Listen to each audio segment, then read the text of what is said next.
Hello and welcome to our Falcon News. I'm Ariana and this is our special Valentine's Day broadcast. Did you know there was actually St. Valentine? And Valentine's Day falls on Ash Wednesday, so we're going to talk about both. Rodolfo will ask our Chinese students about Chinese New Year celebrations, and Gabriel will fill us in on our varsity boys soccer team who is headed to CIF, as well as the wrestling team. From San Francisco to Auckland, various cities across the world are home to a large Chinese population. Every year, these cities hold celebrations to ring in the Chinese New Year. Los Angeles has been witnessing the Chinese New Year parade for almost a century. Every year, thousands of revelers gather along the parade route to watch more than 24 floats, multiple marching bands, entertainers, and cultural groups. The event is marked with Taoist and Buddhist people lighting firecrackers, burning incense, and making offerings in temples such as the Darien Addison Temple in Chinatown. The Chinese New Year parade in San Francisco is considered one of the oldest outside of Asia and one of the last remaining illuminated night parades. Beginning in the 1860s, the parade has evolved into one of the largest Chinese celebrations in the U.S.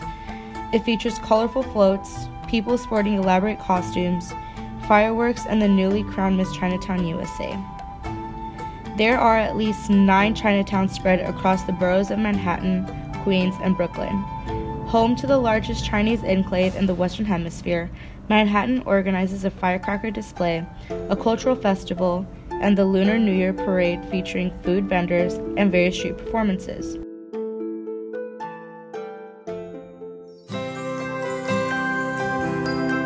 Saint Valentine was a bishop who lived in the 3rd century in Rome. During his lifetime, the Roman Empire was crumbling down from the attacks of surrounding tribes. Emperor Claudius II, who ruled during the chaos, believed that marriage made soldiers weak. He issued an edict that forbade marriage to ensure the quality of his soldiers. The ban on marriage was a great shock. The kind bishop noticed the injustice of the decree. He held the law of the church and helped lovers who came to him, uniting them in a holy matrimony. But it was only a matter of time before the emperor heard about this friend of lovers and had him arrested. Valentine was imprisoned. While waiting for his sentence, his jailer Asterius approached him to use his saintly power and heal his blind daughter. Valentine succeeded, and her sight was restored. They became close and fell in love. After a while, the emperor issued a verdict. Valentine was asked to agree with the emperor about the ban on marriage, thus giving up his religion. Valentine refused. Just before his execution, Valentine asked for a pen and paper and signed a farewell message to his lover. From your Valentine, a phrase that lived ever after.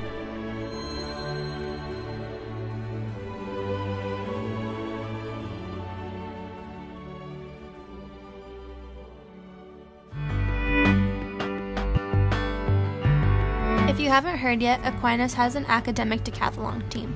What is academic decathlon? Well, it is a competition that competes over the course of 2 weekends at Redlands East Valley High School.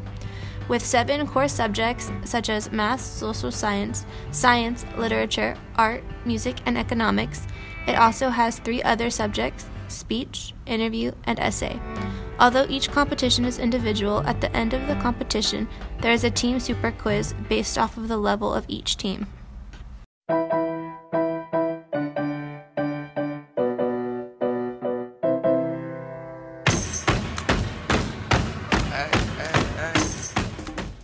This year's basketball varsity boys and girls teams did phenomenally well. This year we have 2 outstanding athletes. Come and join us as we take a look at the journey they have taken to get to the top. My name is Darien Addison. I'm a senior and I attend Aquinas High School. I've been playing basketball for about 8 years now, since about the 5th grade. But I have been taking more serious starting in high school, and being introduced to it was always watching my brothers play. Like, I always wanted to be like them when I was little. I like how just the competitiveness in the game, like when you're in the moment and then everything just takes over and you just get to enjoy it and just play the sport that you love. I play either of the guard positions, but I prefer the 1 mainly because I'm probably going to get recruited in college to play the point guard. So I like to pass it, score, and do everything around the court, just be a help to my team. As a team, we work on a lot of defense. Defense is like our staple and how we've gotten to the point we are right now, and sharing the ball and playing together. I like this team because we work hard and we play hard on every time we step on the court. This year's team, we've probably gelled more together in terms of wanting the same goal and not being more about individuals. It's like we all want the common goal to win.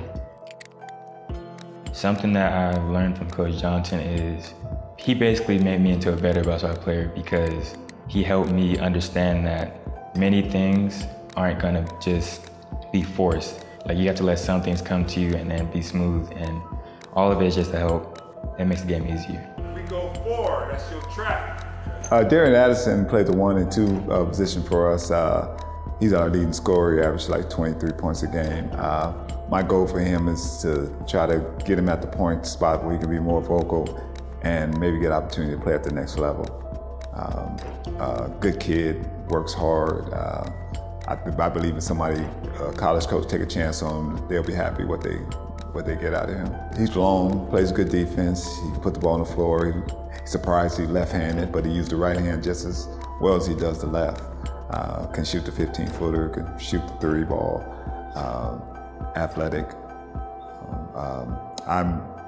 I'm sold on it. You know, if I was as a coach at the next level, I would take a chance on it. I think I have an overall GPA right now of a 3.3, but out of high school, I probably want to become a nurse later on, but I plan to play college athletics. The advice I would give to someone trying out for a high school team is that you can do whatever you want as long as you put your mind to it, and then don't let anybody tell you you can't, because God put you there for a reason and anything is possible.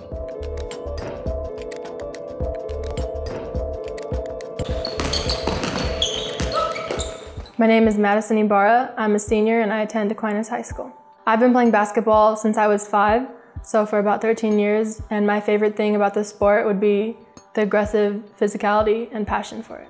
I play either a guard, a small post, or a forward, but my favorite would have to be the small post or the forward because of the opportunity to just be physical and aggressive and use different new moves on people.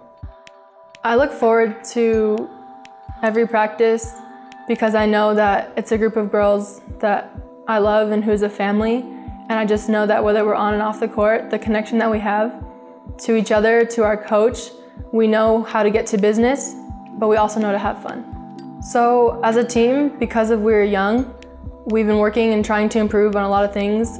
Our confidence is a big one, as well as the effectiveness of our plays and just the way we work together and communicate on the court.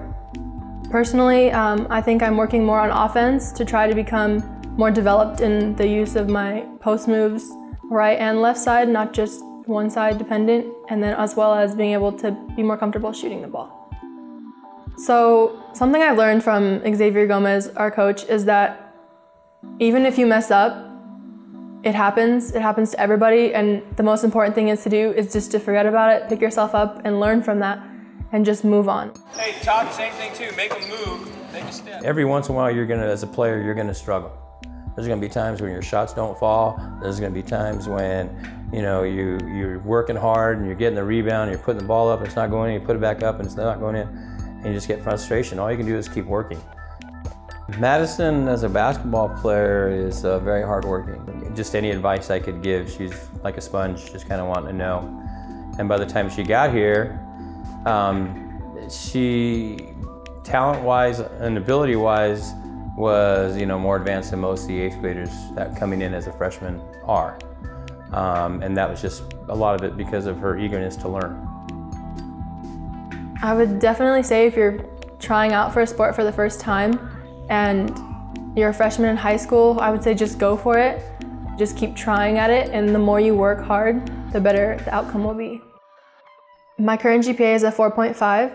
I'm unsure about the university I would like to attend after high school, but I know that I would like to study biology and become a pediatrician.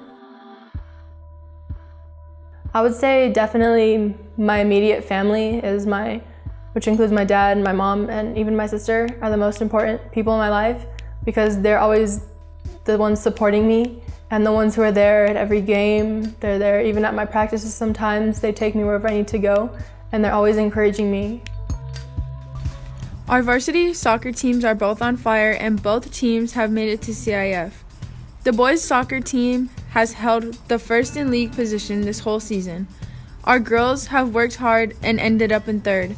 Make sure you congratulate both teams for their hard work and many achievements. Ash Wednesday marks the beginning of Lent. Each year, Catholics receive ashes in the form of a cross on their forehead. The tradition has become more popular in the last few decades, starting in the spiritual movement from the 70s. Ash Wednesday dates back to about the 11th century. What do ashes have to do with Lent? In the book of Daniel, there is a line associated with penance, which is the dominant theme of Lent. Today, the ashes come from palm branches used in the previous Lenten season and are sometimes mixed with oil. The tradition has lasted because it's a clear symbol of faith for Catholics. What will most Catholics do this Ash Wednesday because it falls on Valentine's Day? Ash Wednesday and Good Friday are the only 2 days of the whole year in which fasting and abstinence are required. Those who are accustomed to celebrating Valentine's Day might do so the day before. National Signing Day is when students who have scholarships to play a college sport sign their letter of intent. Aquinas had some of its students sign on February 7th. Shalom Bafi signed to New Mexico Military Institute, while Sayu Sise signed to Azusa Pacific University. Brandon Rankins signed to University of Utah, while Ruben Fabian signed to Citrus College. Dominic Wilhelm also signed to Citrus College.